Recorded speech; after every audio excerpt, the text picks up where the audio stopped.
Hello everyone, welcome to my YouTube channel. तो कैसे हैं आप सब? बहुत अच्छे से होंगे। पिछले वीडियो में हमने क्या कवर किया था? सक्रियता श्रेणी को पढ़ लिया था। देखो, सक्रियता श्रेणी तुम अगर याद रखोगे तो काफी चीजों को तुम कवर कर पाओगे, क्योंकि यहाँ से क्वेश्चंस नीट में भी और तुम्हारे जेई में भी क्वेश्चंस पूछे गए हैं। तुम्हें कोशिश करना है कि तुम सक्रियता श्रेणी को याद रखो। अगर याद नहीं रखोगे तो फिर दिक्कत आ जाएगी। 10th में जो पढ़ा था वो बहुत बेसिक्स था, लेकिन जब तुम 11th में आए हो, सॉरी 12th में आए हो, तो तुम्हें थोड़ा सा डेप्थ में पढ़ना पड़ेगा, चीजें और थोड़ी सी ज्यादा याद करनी पड़ेंगी। अब यहाँ पे हम लोग सक्रियता श्रेणी से रिलेटेड सारे क्वेश्चन देख लेते हैं कि अगर ऑक्सीकरण के होगा तो क्या होगा, अपचयन हो गया तो क्या होगा, धातुओं की सक्रियता श्रेणी क्या होगा, अगर हाइड्रोजन होंगे तो क्या होगी। ये बहुत सारी चीजें देखो, अगर हम लोग सीरीज में याद रखें तो सबसे ऊपर कौन होता था? लिथियम। सबसे नीचे हमारा फ्लोरीन होता था। दो चीजें हमें याद होती थी अच्छे से कि हमारा क्या आता है। तो यहाँ पर इस चीजें याद रखो। फिर हेडिंग क्या बनाओगे? विद्युत रासायनिक श्रेणी का अनुप्रयोग। विद्युत हेडिंग बनाइएगा, विद्युत रासायनिक श्रेणी का अनुप्रयोग। अब इसका अनुप्रयोग करके हम लोग सीखेंगे कि इसका अनुप्रयोग कैसे किया जाएगा। इसमें सबसे पहले हेडिंग क्या बनाओगे? अपचायक क्षमता। अपचायक क्षमता क्या होता है? अपचयन समझते हो ना?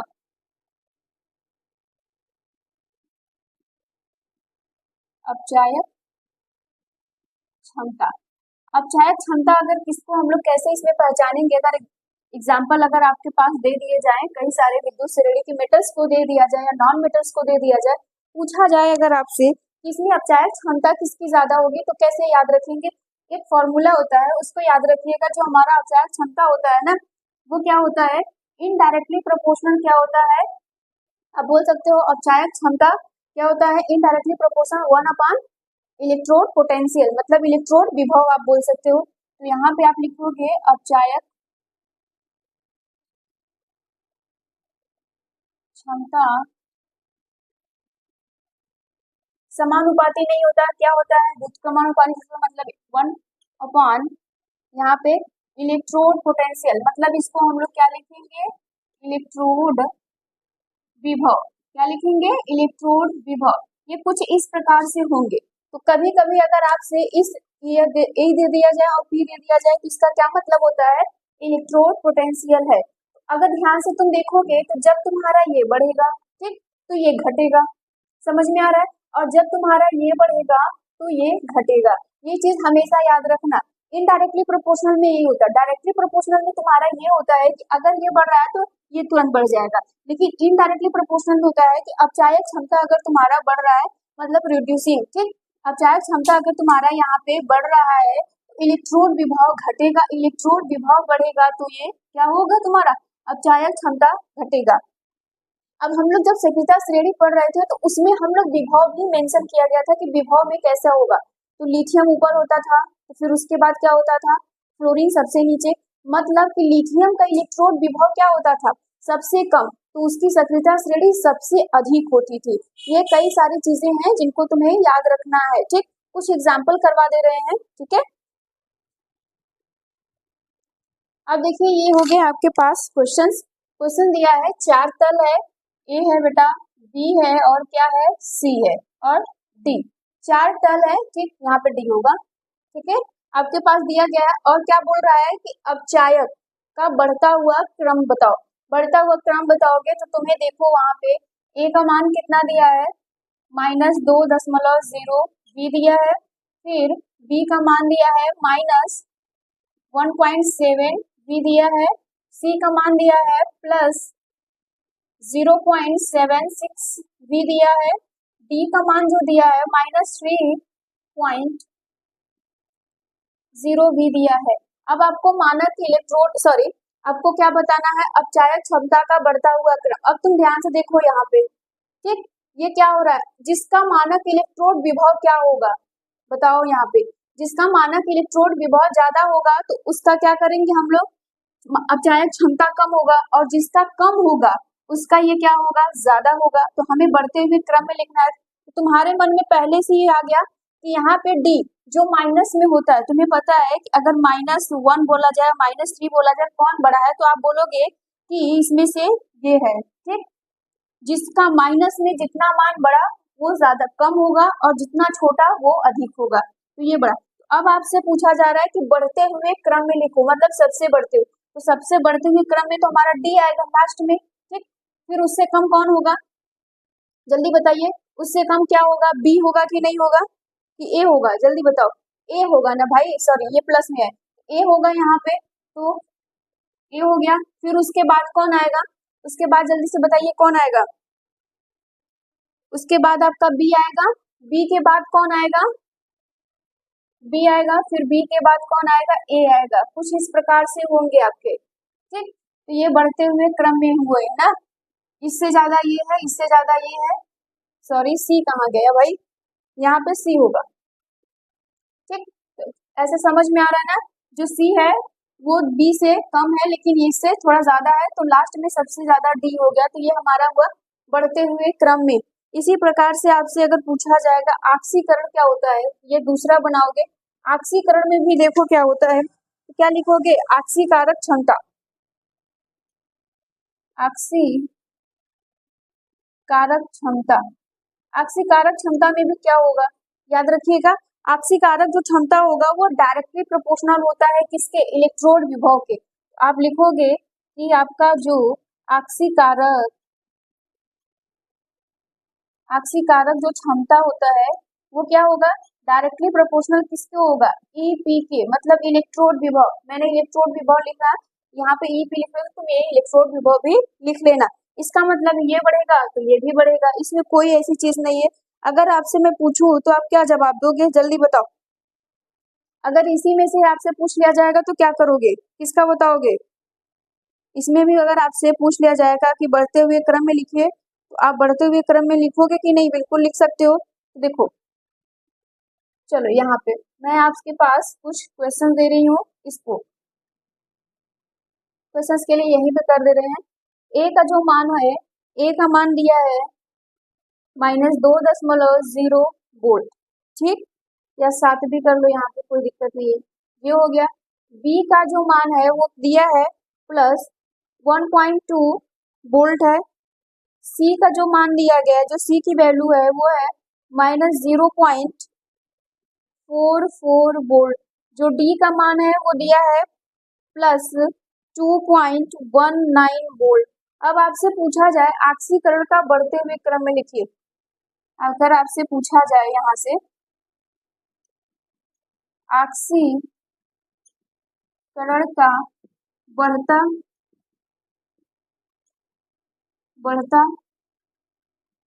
हुआ क्रम, आक्सीकरण का बढ़ता हुआ क्रम बताइए, तो आप कैसे बताओगे, मतलब कि आक्सीकरण संख्या जिसका ज्यादा होगा, या फिर ये बता दो जिसका ये ज्यादा है तो ये भी ज्यादा। तो हमारा देखो इसमें से सबसे ज्यादा इलेक्ट्रोड विभव किसका ज्यादा है, डी का ज्यादा है। तो आप क्या लिखोगे, बढ़ते हुए क्रम में तो डी लास्ट में कर दो, ठीक। अब देखो किसका है, फिर बी का है ना, देखो ये ज्यादा है प्लस में, फिर ये है, तो यहाँ पे कौन आएगा, बी आ जाएगा। फिर कौन आएगा, देखो माइनस में ध्यान दो, माइनस में जो छोटा रहेगा वो क्या रहेगा, बड़ा होगा, जो छोटा रहेगा वो क्या होगा, बड़ा होगा। तो इसका मतलब है कि ये सी वाला होगा ना भाई, तो यहाँ पे क्या लिखोगे, सी लिखोगे, फिर इसके बाद लिखोगे ए। तो कुछ इस प्रकार से है, आपसे क्वेश्चंस इस प्रकार से पूछे जाएंगे, क्यों, सॉरी किसमें, कॉम्पिटिटिव एग्जाम में। बोर्ड एग्जाम में कुछ दूसरे तरीके से पूछा जाएगा, कॉम्पिटिटिव एग्जाम में कुछ इस प्रकार से पूछे जाएंगे। तो यहाँ तक नोट कर लीजिए।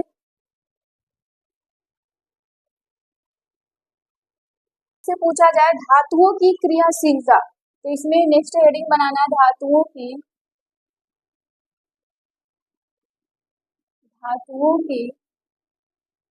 क्रियाशीलता,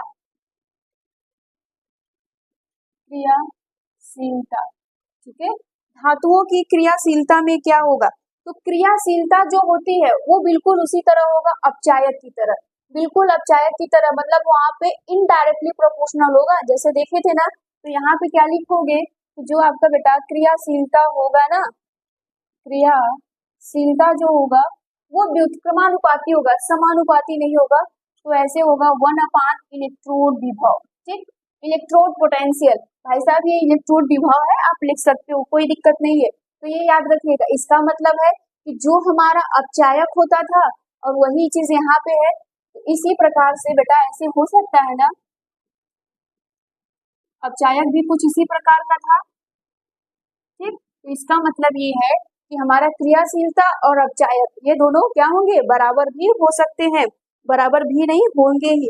अगर आपसे मैं बोलूं यहाँ पे कुछ क्वेश्चन इसी प्रकार से दे दिए जाए, ए की वैल्यू कितनी दे दी जाए, ए का वैल्यू दे दिया जाए आपके पास माइनस, नहीं प्लस में दे देते हैं, प्लस में ए की वैल्यू आपको दे दिया जाए प्लस 1.4 वोल्ट दे दिया जाए, वी की जो वैल्यू दे दी जाए आपके पास वो दे दिया जाएगा प्लस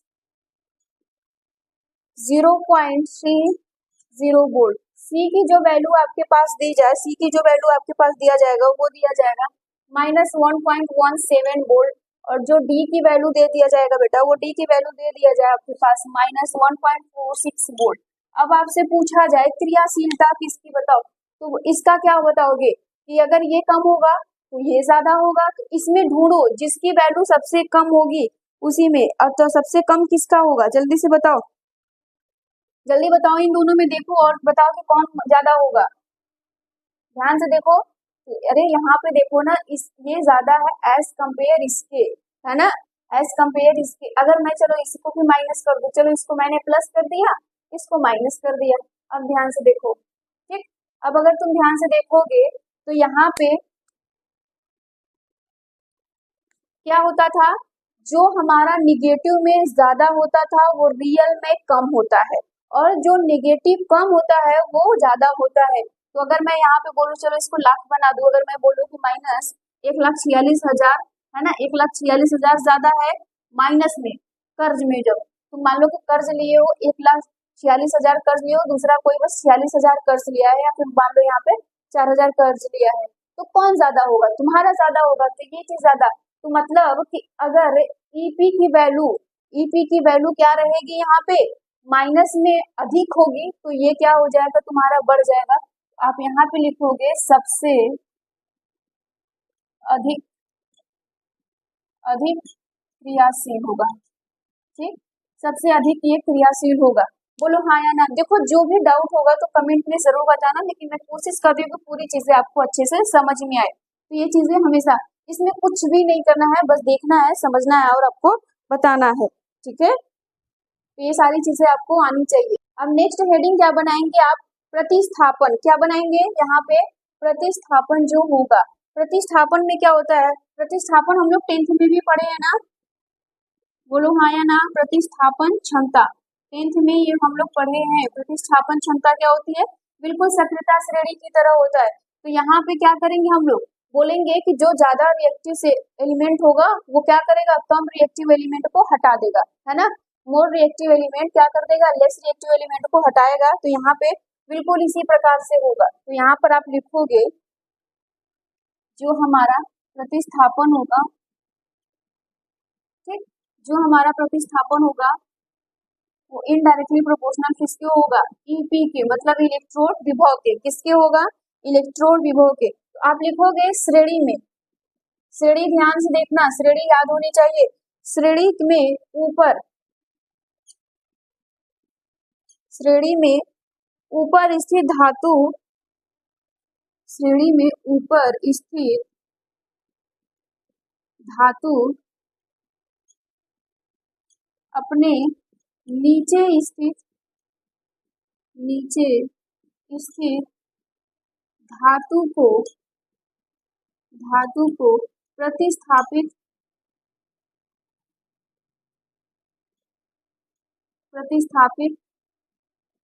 कर देते हैं। ठीक, समझ में आ रहा है ना, प्रतिस्थापित कर सकती है, उसके यौगिक से भी लिख सकते हो यहाँ पे, धातु के यौगिक, है ना, धातु यौगिक को यहाँ से लिख सकते हो, कोई बात नहीं, तुम लिख लेना। तो यहाँ पे ये चीजें होती हैं। तो यहाँ पर हम लोग क्या करेंगे, ये समझ में आ रहा है ना, कि अगर कोई भी, अगर मान लो हम लोग क्या कर रहे थे, जल्दी से बताओ, अगर हम लोग यहाँ पे ले रहे थे कुछ इस प्रकार से, जैसे हम लोग ले रहे थे बेटा, अगर मान लो मैं 10th से रिलेटेड पढ़ लूँ, तो अगर तुमने उसमें पढ़ा होगा, तो मान लो ये तुम्हारा हो गया कॉपर सल्फेट, और हमने इसका किसके साथ रिएक्शन करवाया, सोडियम के साथ। अगर सोडियम के साथ करवा रहे थे तो ये सोडियम क्या करता है, इसको हटा देता है इसके यौगिक से। ठीक, इसके यौगिक से हटा देगा तो ये खुद बना लेगा सोडियम सल्फेट। ये खुद क्या बना लेगा? सोडियम सल्फेट, और कॉपर को यहाँ से रिप्लेस कर देगा। ये वही चीज बोल रहा है कि जो ऊपर ज्यादा स्थित होंगे वो अपने नीचे स्थित वाले को क्या कर देंगे? उनके यौगिक से रिप्लेस कर देंगे। तो यहाँ तक समझ में आ रहा है। अब हम लोग बात करेंगे हाइड्रोजन ऑक्सीकरण क्षमता क्या होती है। ठीक है, तो यहाँ पर आप लोग हेडिंग क्या बनाओगे? हाइड्रोजन की ऑक्सीकरण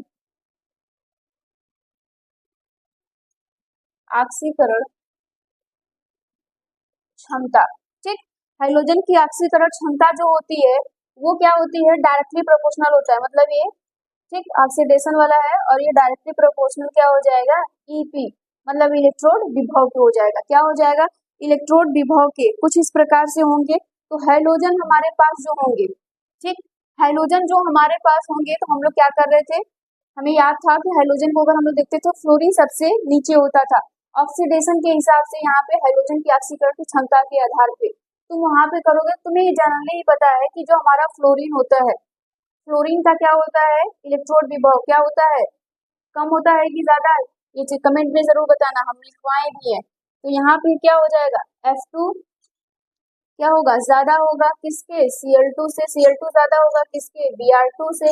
और Br2 किससे ज्यादा होगा? जल्दी से बताओ। I2 से। क्या होगा? I2 से। तो ये सारी चीजें हैं जो आपको आनी चाहिए, तो यहाँ तक नोट कर लीजिए। नेक्स्ट देखिए क्या है? हाइड्रोजन का प्रतिस्थापन। हाइड्रोजन का प्रतिस्थापन का क्या मतलब होगा? जो आप लिखोगे इसमें, जो तत्व, आप बोल सकते हो जो तत्व श्रेणी में हाइड्रोजन से ऊपर है, ऊपर है, ऊपर है, वो वो क्या करेंगे? जल्दी बताओ। वो हाइड्रोजन से अगर ऊपर है तो वो क्या करेंगे? हाइड्रोजन को क्या करेंगे? हाइड्रोजन को प्रतिस्थापित प्रतिस्थापित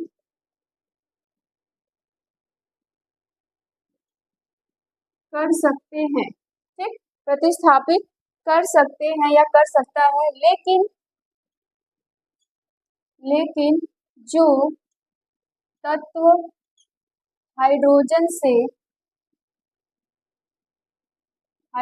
से नीचे है, वो हाइड्रोजन को प्रतिस्थापित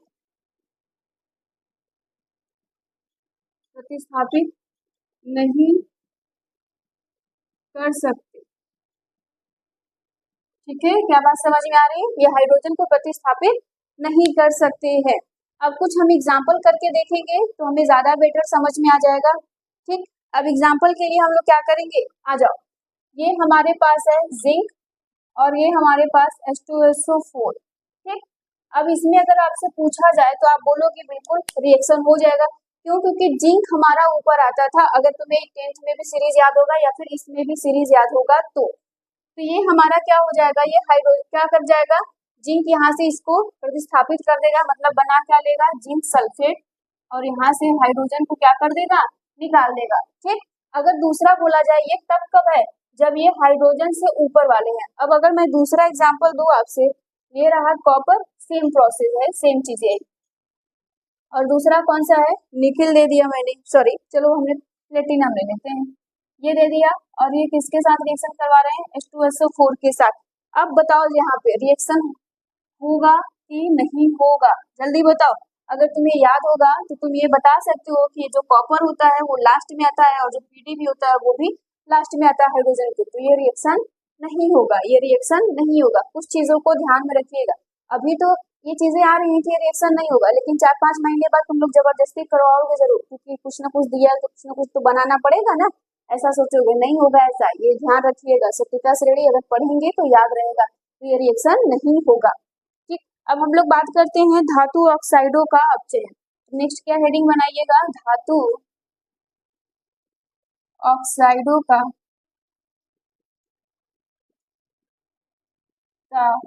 अपचयन।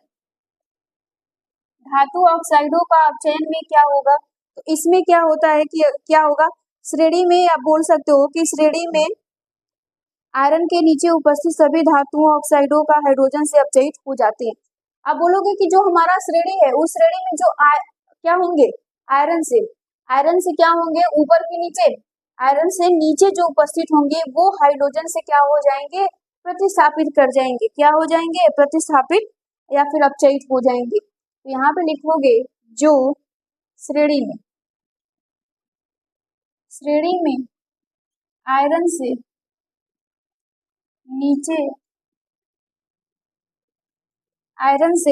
नीचे उपस्थित सभी धातु ऑक्साइड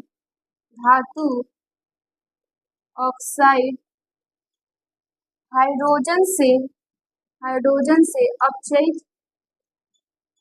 अपचयित हो जाते हैं। तो ये चीजें याद रहनी चाहिए, ठीक, क्या हो जाएगा, ये अपचयित हो जाएगा।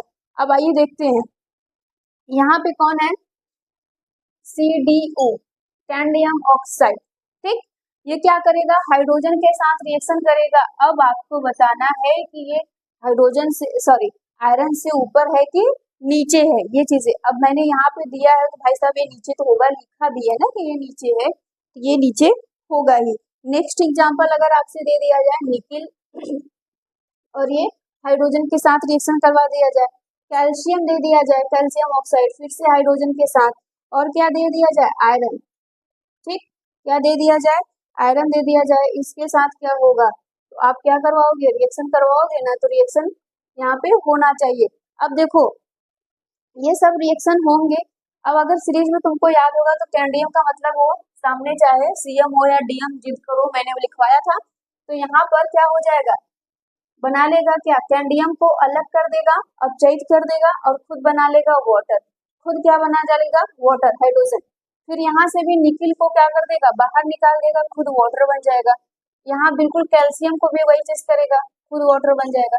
यहाँ पर भी वही करेगा, बैलेंस करना आना चाहिए, ठीक है, बैलेंस करने आपको आना चाहिए। यहाँ पे आयरन 2 है, 2 इधर कर दो, यहाँ पे इधर देखो, सॉरी यहाँ पे, ठीक, कुछ इस प्रकार से होंगे। तो ये सारी चीजें आपको आनी चाहिए, तो यहाँ तक नोट कर लीजिए। देखो कुछ क्वेश्चंस दिए गए हैं आपसे और पूछा क्या गया है, 4 तत्वों A, B, C तथा D के मानक अपचयन विभव, मानक अपचयन विभव जो होता था वो हमारा इलेक्ट्रोड विभव के बराबर होता है, तो इससे परेशान मत होना, सत्यता श्रेणी में शुरू में लिखवाया गया होगा सॉरी, क्रमशः सबका मान दिया गया है, मतलब A का मान कितना दे दिया गया है, यहाँ पर A का मान अगर तुम देखोगे तो क्या दिया है, -2.0, ठीक, फिर B का मान कितना दिया है, +1.50 B, फिर C का मान कितना दिया है, -0.74 V दिया है, D की वैल्यू कितनी दी गई है, +0.34 V दिया गया है। अब आपसे पूछा है इसमें सर्वाधिक प्रबल अपचायक कौन होगा, सर्वाधिक प्रबल अपचायक कौन होगा, तो तुम्हें याद ही होता था कि सर्वाधिक प्रबल अपचायक में क्या होंगे। अब अगर मानक इलेक्ट्रोड पूछा गया है तो क्या बताओगे, जल्दी से बताओ कमेंट में क्या होगा। तो सर्वाधिक अगर आपसे पूछा गया है तो जो माइनस में अधिक होगा उसी का सर्वाधिक अपचायक ज्यादा होगा, ठीक, A का मान ये सही होगा, तो इसका आंसर ये सही होगा। ये सब एग्जाम में कहीं ना कहीं पूछे गए हैं और ये क्वेश्चंस तो नीट में पूछा गया है, ये क्वेश्चंस आपके नीट में पूछे गए हैं, ठीक, कुछ इस टाइप्स के क्वेश्चंस आपसे पूछे जाते हैं, तो ये हमेशा याद रखिएगा। फिर यहाँ पर भी वही चीजें दिया गया है, 4 धातुओं A, B, C तथा D के मानक इलेक्ट्रोड विभव क्रमशः इतने इतने दिए गए थे, धातुओं की घटती हुई सक्रियता श्रेणी बताइए, घटती हुई, बढ़ती हुई सक्रियता श्रेणी नहीं पूछा है, तो आप बताओगे कि सक्रियता श्रेणी बराबर भी क्या होता था, बताओ जल्दी से, सक्रियता श्रेणी बराबर क्या होता था, इनडायरेक्टली प्रोपोर्शनल, तो आप लिखोगे सक्रियता श्रेणी या क्रियाशीलता, तो यहाँ पर हम लोग क्या कह रहे थे, इनडायरेक्टली प्रोपोर्शनल ई, मतलब इलेक्ट्रोड विभव, इलेक्ट्रोड विभव कम होगा सक्रियता श्रेणी ज्यादा होगी, ठीक, और आपसे वो क्या पूछ रहा है, घटते हुए क्रम में। क्या पूछ रहा है, घटते हुए क्रम में पूछ रहा है। चलो पहले मान लिखते हैं। अगर यहाँ पे तुम मान लिखोगे तो ए का मान कितना दिया है, प्लस 1.5 वोल्ट। बी का मान कितना दिया है, -2.0 वोल्ट। सी का मान कितना दिया है, सी का मान दिया है प्लस 0.34 वोल्ट। अगर मैं डी की बात करूं तो डी की वैल्यू कितनी दी है, -0.76 वोल्ट। अब आपसे पूछ रहा है कि घटते हुए क्रम में लिखो, मतलब आपको बताना है कि घटते हुए क्रम में तो सबसे अधिक किसका होगा, तो तुम देखो ध्यान से, बी का होगा। क्यों, क्योंकि अगर ये हमारा क्या होगा, कम होगा। तुम जानते हो कि माइनस में जो ज्यादा होता है वो एक्चुअल में कम होता है, तो ये अगर कम होगा तो ये ज्यादा होगा। तो यहाँ पर क्या होगा, ये देखो ध्यान से, जो माइनस में है तो इसका मतलब है कि ये बी में होगा ज्यादा। ठीक, तुम्हें घटते हुए क्रम में बताना है। फिर उसके बाद किस में होगा, ध्यान से देखो, अगर तुम ध्यान से देखोगे तो पहचान पाओगे। फिर डी की मान वैल्यू में माइनस में, तो फिर डी होगा। फिर अब देखो ध्यान से, तो ध्यान से देखोगे तो ए आएगा, बोलो हाँ या ना। फिर क्या आएगा, सी आएगा कि ए आएगा, जल्दी बताओ। घटते हुए क्रम में बोल रहा है ना, तो घटते हुए क्रम में कौन आएगा, सी आ जाएगा। बोलो, घटते हुए क्रम में कौन आएगा, सी आएगा, फिर ए आएगा, सी फिर ये। कुछ इस प्रकार से आपसे क्वेश्चंस पूछे जाएंगे। अब यहाँ पे जो नेक्स्ट आपसे पूछा गया है, ये नीट के क्वेश्चंस हैं। ये क्या हैं, नीट में क्वेश्चंस पूछे गए हैं। और इसमें भी क्या पूछा गया है आपसे, इसमें भी आपसे क्या पूछा गया है, प्रबल अपचायक ही पूछा गया है, अपचयन। अपचयन ज्यादा किसमें कम होगा, तो ज्यादा पूछा गया था, बिल्कुल इसी प्रकार से। ठीक, इसमें तो आप देख रहे हो कि यहाँ पे वही चीज है, मानक, तो सेम फॉर्मूला यहाँ पर भी वही चीज लगेगा। बोलो हाँ या ना। अपचायक क्षमता भी हमारा क्या होता था, यही चीज होता था ना। अगर मैं बात करूं, अगर आपके पास अपचायक, अगर आपके पास अपचायक क्षमता होती थी तो वो क्या होता था, इनडायरेक्टली प्रोपोर्शनल 1/EP होता था कि नहीं, बोलो हाँ या ना। तो इसमें हमें देखना है कि इसका मान किसका ज्यादा होगा कि कम होगा। अगर इसका मान क्या होता था, माइनस में ज्यादा होगा, तो ये वैल्यू क्या हो जाएगी, अपने आप ज्यादा हो जाएगी। तो यहाँ देखो ये ज्यादा है, किधर कहाँ गया, ये ज्यादा है, तो ये ज्यादा है, तो ये आंसर होगा। तो ये नीट में क्वेश्चंस पूछे गए थे। क्वेश्चन बहुत ध्यान से देखोगे तो चीजें समझ में आएंगी। और एक बात, कोई भी डाउट होगा तो कमेंट में जरूर बताना, चाहे किसी भी चैप्टर में हो या फिर इस चैप्टर में हो या इसके पिछले जो चैप्टर मैंने पढ़ा दिया उसमें हो। कोई क्वेश्चंस में डाउट हो तो भी कमेंट में जरूर बताना। ठीक है, थैंक यू।